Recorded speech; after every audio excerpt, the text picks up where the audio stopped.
Hi everybody, welcome back for another video. Today I got an important topic, and it's one that I've really been thinking about a lot, and I'm observing. I've been watching the field of less lethal.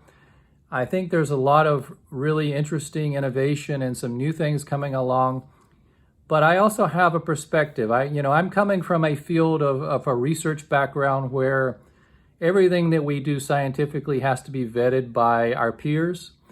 And everything that we get funded to do new research has to be considered novel and new and exciting, and it's going to move the field forward in a dramatic way. And that's the criteria for us to get grants and get funded.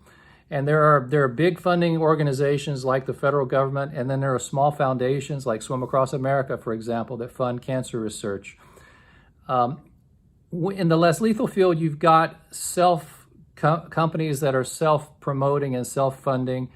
And you've got a lot of companies that are just getting into making their first less lethal product or making a launcher or modifying an existing product or a product line.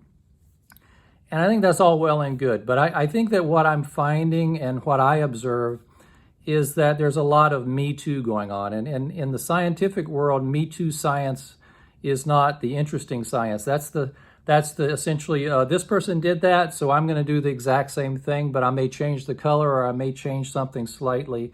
Doing science the same way is not going to move the field forward, and it really, in reality, will not get you funded. You will not run a lab very long. And I understand the process, and I understand what is significant and what is not. I see a lot of new launchers coming along, and to me, they're not all gold. Every new launcher that comes along is mostly derivative of something else. There are launchers that are derivative of paintball products, and those we're well aware of. And then there are some that come along that look different and they look innovative, and they may have a very new feature, such as the trigger pull that Byrna developed and patented for charging the CO2. Now that is a really interesting, game-changing type of innovation. There are other launchers that focus more on power, and there are others that are more on small size and concealability. And when it comes to everyday carry, in reality, the big, bulky, powerful launchers are less likely to be carried every day. They're going to be difficult to carry on body. You're really going to have to work hard. Unless you want to wear big, baggy clothes and sweatshirts, they're going to be hard to carry. They're just big. The smaller launchers have more applicability for everyday carry because they're small, but also they lack power because of the physical constraints of getting more air in an air chamber that has to be smaller, and to be able to get enough ammo, you're just limited in size. So the reality is there's a lot of derivatives of paintball products and a lot of derivation, and you can go for power or you can go for concealability and practicality and small size.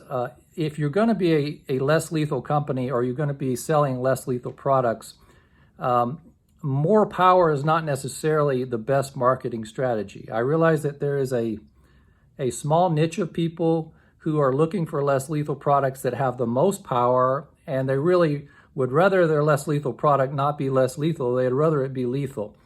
But I think that is a very niche market, and most of the companies are not catering to that small niche market. They're looking for a much wider appeal, much more advertiser-friendly appeal, and something that is just more mainstream.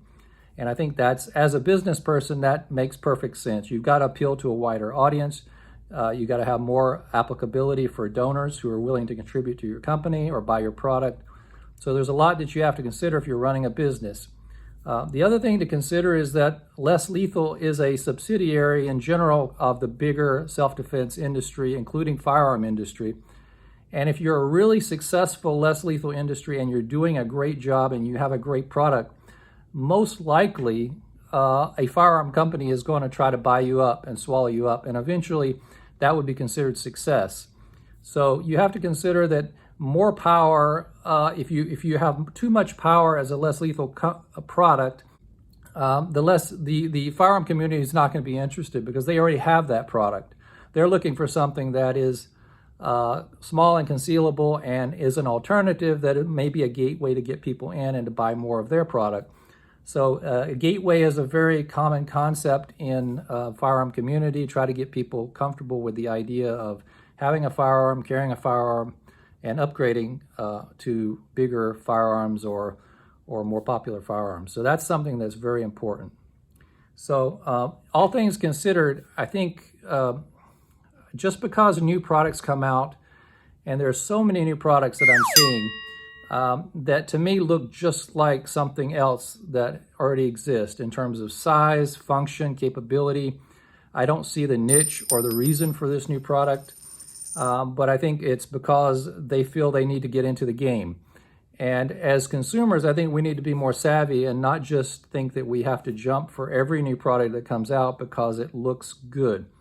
It may have a feature or so that is that we may think is improved or different, but the reality is there's just a lot of redundancy and a lot of things coming out that don't stand out from the pack.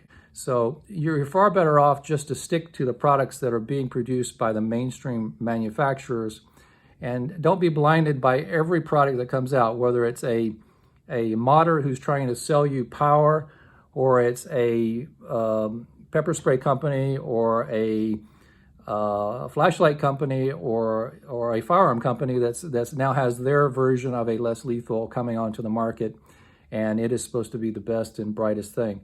There are some very good ideas out there, and I'm sure there'll be some nice products. But when it comes to pistols, for example, for carry, they are what they are. If they're air powered and you want them small, you might as well just get used to the fact that that's going to be 15, 20, 25 joules if you're really lucky, if you really want it small and you really want to be able to carry it in something easy to get on the body. That's just the way it is. It's a market, and people have to think about what's the best for the most number of people, and not just to appeal to a very minuscule population.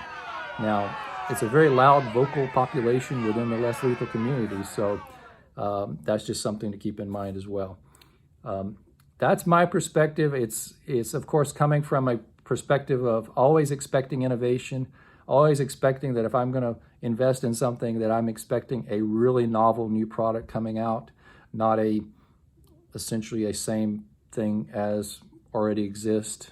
Maybe it's slightly smaller, maybe it's slightly more powerful, maybe it's slightly more ergonomic.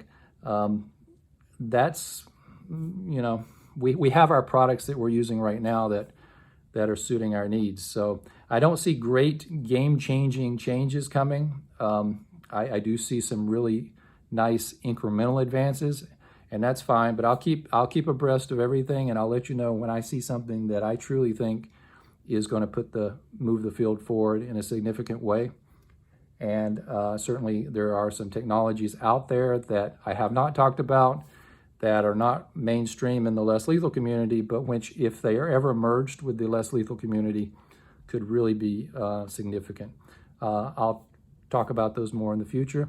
Everybody just stay safe, and we'll see you in the next one.